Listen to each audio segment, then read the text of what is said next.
maybe the desire to be senator, mayor, or nandyan, but ang problema, ang katawan, ang hindi na.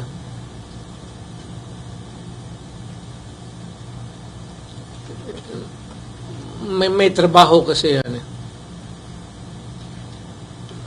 And if it would entail or require me to travel a lot,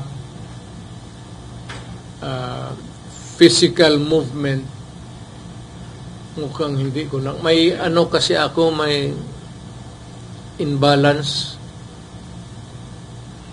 Kasi yung pera ko sa right pocket, pati sa left, hindi it's not even. Wala na ang pera eh. Kaya baka tatakbo ako, totoo. Mayor, sino pang dadagdag sa PDP?